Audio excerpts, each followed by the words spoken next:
The mystery surrounding the death of Michael Jordan's father, cover-up, conspiracy, and MJ's fall? With his 6 championships, a crazy winning mentality, and one of the most iconic sneaker lines to ever exist, we know a lot about Michael Jordan. The basketball star was a 90s icon, winning everything he could in his time in the league and earning himself millions of fans worldwide. Today, the Jordan brand is one of the biggest, turning over close to $5 billion in yearly revenue. But what many fans of the Chicago shooting guard might not know is what happened to MJ's dad. At the height, and I mean height, of his career, Michael Jordan's father went missing and later was found dead in a South Carolina swamp. The circumstances surrounding James Jordan's death have long been shrouded in mystery and intense speculation. So, instead of another video talking about the glory of Michael Jordan, today we're going to explore the truth and the lies about the murder of James Jordan. Born in Wallace, North Carolina, James Raymond Jordan Sr. was the son of sharecroppers and had the type of harsh upbringing you only experience on a farm. The North Carolina native was born in 1936 and grew up in the Deep South, still affected by Jim Crow laws. While at high school, he met Dolores Peoples, and the two soon began dating. Upon graduating, Jordan enlisted in the U.S. Air Force and was stationed in Texas before being transferred back to Virginia. Making the most of being near his childhood sweetheart, Jordan and Peoples soon got married and welcomed their first child, James Ronald Jr., into the world. Jordan soon left the Air Force and, using his GI Bill, moved to Brooklyn with Dolores to receive mechanics training, leaving their 3 children behind with his mother. While in New York, they had another son, a baby boy they named Michael. With crime increasing in the city, the Jordans decided to move back to North Carolina to raise their kids. James played a massively vital role in fostering a love for basketball within his son. He would travel extensively to see young Michael play and was a supportive and encouraging force in and out of the house. Seeing his son go on to become arguably one of the greatest players in sports history was surely a dream come true for the sharecropper's son. But unfortunately for James, one decision was about to change his life forever. On July 23, 1993, James Jordan's life was cut short after he found himself in the wrong place at the wrong time. The day before, James had gone to Wilmington to attend a funeral of a former coworker. After the service was over, James went back to the widow's house along with some friends and had dinner and a few drinks. He left the friend's house shortly after midnight and began a 3.5-hour trip back to Charlotte. He only made it about half an hour into the drive before he decided to pull over and sleep on the side of the road, either from exhaustion or his excessive drinking. This was when 2 men spotted the vehicle. Intending to steal the vehicle, one of the would-be killers fatally shot Michael Jordan's dad and let him bleed out while they ransacked his belongings. They then disposed of the body and took the Lexus for a drive. Jordan Sr. was reported missing and a manhunt ensued. His body was discovered roughly 2 weeks later in a South Carolina swamp. It took 10 days to identify that body as belonging to MJ's dad, and once they confirmed who it was, Jordan and his family were quickly notified. The killers reportedly only knew who they had killed after they had gone through his belongings and ID'd him. James Jordan's murderers were not hardened criminals, but a 17 and 18-year-old, which made his death all the more shocking. After stealing Michael Jordan's championship ring from Jordan Sr.'s dead body and using his phone to make calls, the 2 killers were tracked and arrested and sentenced to life in prison. But justice wasn't enough for Michael. He was broken.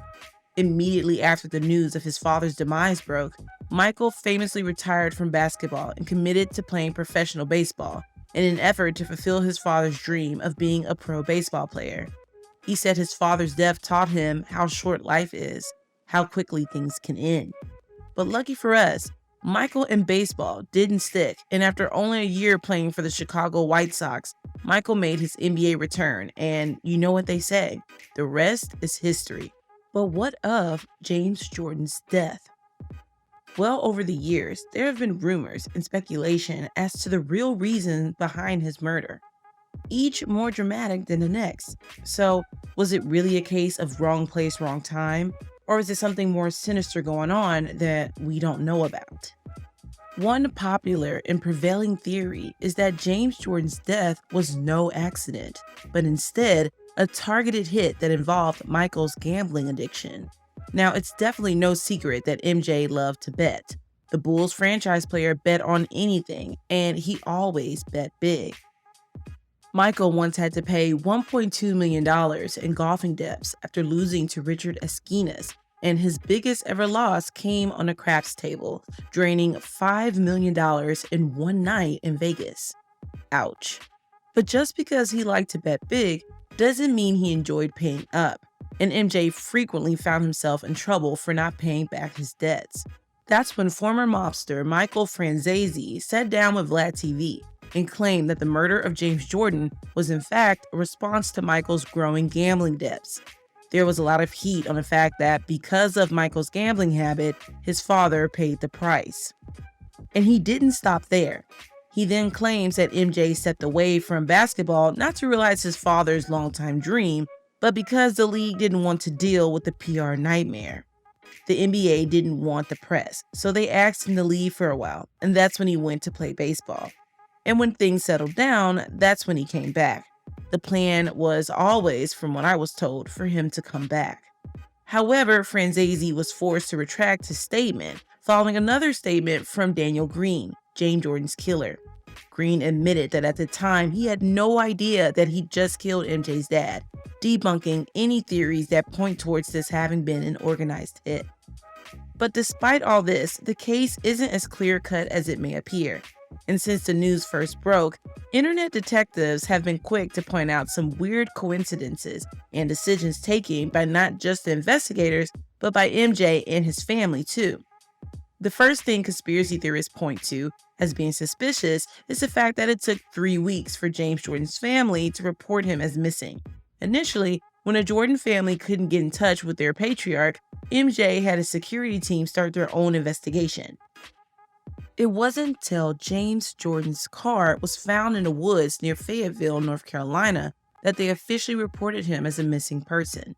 In fact, it was only after he was reported missing that they were able to identify the unrecognized remains of a man in a South Carolina swamp. After a fisherman noticed a corpse in between some trees, the police quickly recovered the body and cremated it, saving only the teeth and hands for identification. James Jordan had previously been involved in a kickback scheme at the plant where he worked, all while Micheal was just getting started in the NBA. He was arrested and subsequently convicted in Wilmington, being charged with fraud. He pleaded guilty to accepting a $7,000 kickback from a private contractor while he was employed at GE and received a suspended sentence, probation, and a $1,000 fine. Because of this, the state had James Jordan's fingerprints on record, making it easier for them to identify his later decomposed body. But this wasn't the only time Jordan's dad got in trouble with the law. As a young man living in New York, James Jordan was charged with burglary and was in the FBI system. But regardless of Jordan Sr.'s criminal past, the fact that the Jordan family waited 3 weeks to file any missing persons report towards their loving father has stumped both fans and internet detectives since James' murder. Journalist Dan Wiederer wrote about the case on the 25th anniversary of James Jordan's murder.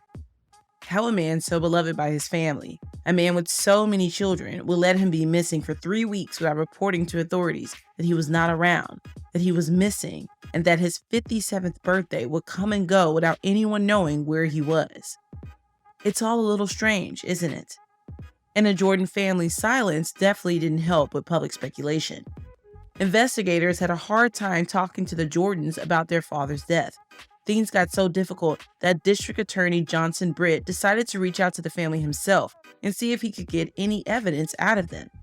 He started with the older brother Larry, the last Jordan to see James alive. But when the DA reached Larry Jordan, all he could say was, "You have to ask the man." The man being Michael Jordan himself. But getting to the man proved to be even harder than guarding him on the court. Britt talked to Michael's people, but he said anytime they seemed to reach an agreement on a meeting date, something would derail the plan. He felt like he was being put off. Finally, though, on December 27, 1995, on a cold, snowy Chicago morning, Britt and several detectives arrived at Michael's office ready to speak to the basketball legend. Bear in mind, this was 7 days before the trial was set to begin. But Michael wasn't there. Instead, Britt was faced with a team of Michael's attorneys demanding to know what questions exactly he wanted to ask. They wanted to know in advance, and we need these questions answered. Britt recalled, "It may be necessary that Michael Jordan came to Luberton and testify in his case. His lawyers didn't want him to do that, and in a sense, I don't think he wanted to testify." But it wasn't all lost, as eventually MJ showed up and things calmed down. Michael was able to confirm that the ring and jewelry stolen from his dad's car were in fact his, and even confirmed that the Lexus James Jordan had been driving the night that he was killed had been a gift from MJ to his father. But for all the speculation and drama, the real reason for James Jordan's untimely death might actually be as boring as it is sad. Jordan was killed in Robeson County, North Carolina, the county with the highest violent crime rate in the state. James Jordan's death wasn't this big conspiracy or even anything to do with Michael. It was just bad luck. Michael kept very quiet about his father's murder, but one of the few times he spoke out about it was in 1993, just 3 weeks after he retired from the NBA. Sitting down with Oprah, Michael is asked if he wonders how or why the killers would do such a senseless thing. MJ responded, "No, because I don't want to know. It would probably hurt me even more to know their reasons, because it would be totally meaningless. It's better that I don't know." We may never know the full truth of what happened on the night of July 23rd, 1993, but maybe that's a good thing. Knowing doesn't change what happened, and looking for someone to blame isn't going to bring James Jordan back. But what do you think? Do you think James Jordan's murder was just a case of wrong place, wrong time? Or does Michael's high-profile life and connections to criminals and the gambling world have something to do with it? Let us know in the comments below, and as always, thanks for watching. In the end, we may never know the complete truth about what happened to James Jordan that fateful night. Theories will persist, discussions will continue, and the allure of an unsolved mystery will endure. As we reflect on this heartbreaking chapter in Michael Jordan's life, let's remember to respect the family's privacy and honor James Jordan's memory. Thanks.